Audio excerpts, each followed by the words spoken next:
पत्रकार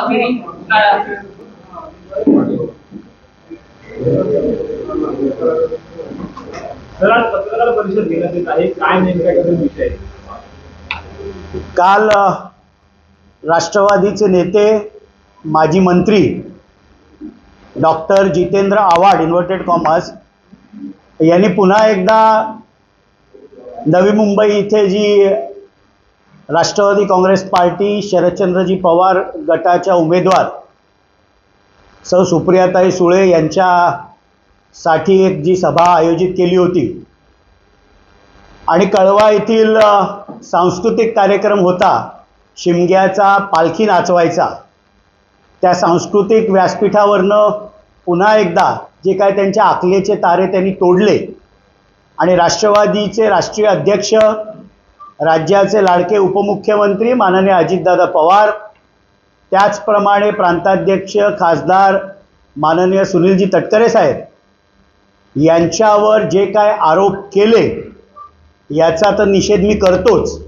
माझा त्यांना एक थेट प्रश्न आहे की हे सगळे आरोप आमच्यावर करण्यापेक्षा आदरणीय शरदचंद्रजी पवार साहेबांना जर त्यांनी जाऊन विचारलं की 2014 साली विधानसभेचे संपूर्ण निकाल यायच्या आधी बिनशर्त पाठिंबा भाजपला कोणी द्यायला लावला, 2016 साली भाजपच्या केंद्रीय शीर्ष नेतृत्वाबरोबर ज्या काय बैठका झाल्या ह्या आपल्या मान्यतेने झाल्या की नाही, 2019 मध्ये पुन्हा तो प्रयत्न झाला, पहाटेचा शपथविधी कोणाच्या आशीर्वादाने झाला, राष्ट्रपती राजवट कोणामुळे उठवली गेली, 2022 ला पुन्हा एकदा सत्तांतर होत असताना त्यावेळेला कुठल्या प्रकारच्या चर्चा झाल्या, हे सगळे प्रश्न जर डॉक्टर जितेंद्र आव्हाडांनी माननीय शरदचंद्रजी पवार साहेबांना विचारले तर ते अधिक संयुक्तिक होतील। आणि माझा त्यांना हाही सल्ला आहे की आत्ताच ज्यांना राष्ट्रवादीचे नेते एकनाथ खडसेजी यांनी मी लवकरच भाजपमध्ये प्रवेश करणार आहे, येत्या 10-15 दिवसामध्ये दिल्लीला माझा प्रवेश होईल, अशा प्रकारची घोषणा खुद्द एकनाथरावजी खडसेजींनी केली।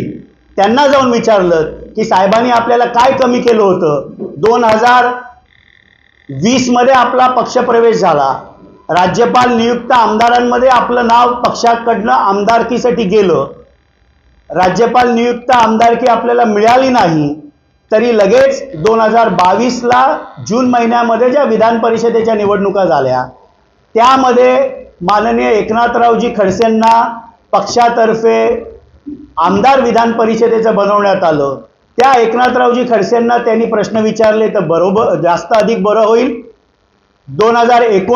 1999 ला राष्ट्रवादी काँग्रेस पक्षाची स्थापना झाल्यानंतर माननीय अजितदादांचं असलेलं अखंड योगदान, माननीय सुनील तटकरे साहेबांचं असलेलं योगदान आणि त्यावेळेला पहिले प्रांताध्यक्ष म्हणून माननीय छगन भुजबळ साहेब यांच्या बंगल्यातनं पक्षाचं चिन्ह, नाव, पहिली झालेली राष्ट्रवादीचा जाहीर मेळावा, त्या काळापासून या सर्व नेत्यांचं योगदान इतकं आहे की जितेंद्र आव्हाडांनी विचारण्याची पात्रता किंवा कुवत देखील डॉक्टर जितेंद्र आव्हाडांची नाही।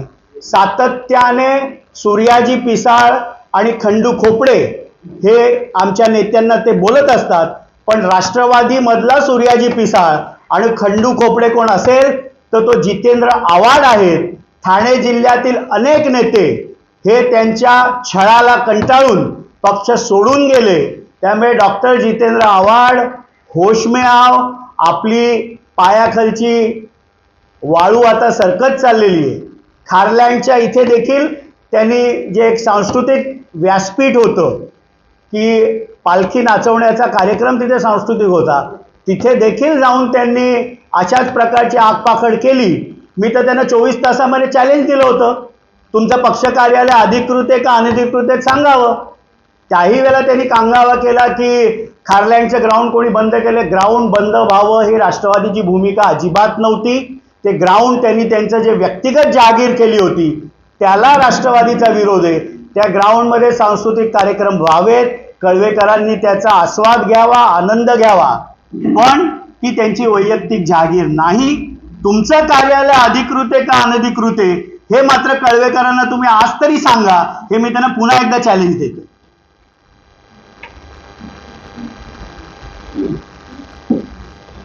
तुमच्या वापरासाठी पवारांचा वापर करून घेतला आणि तुमची घरं भरली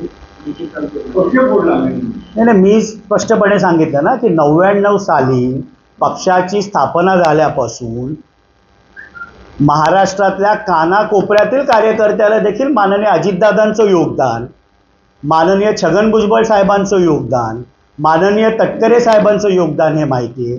पण तुम्ही मात्र ठाणे जिल्ह्यामध्ये पक्षाची ताकद कमीच केली.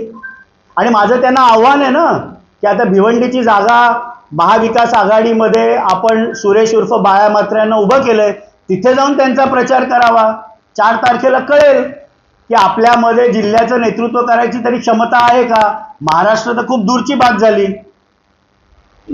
शरद पवार यांचं घर पुण्याने तटकरे आहेत.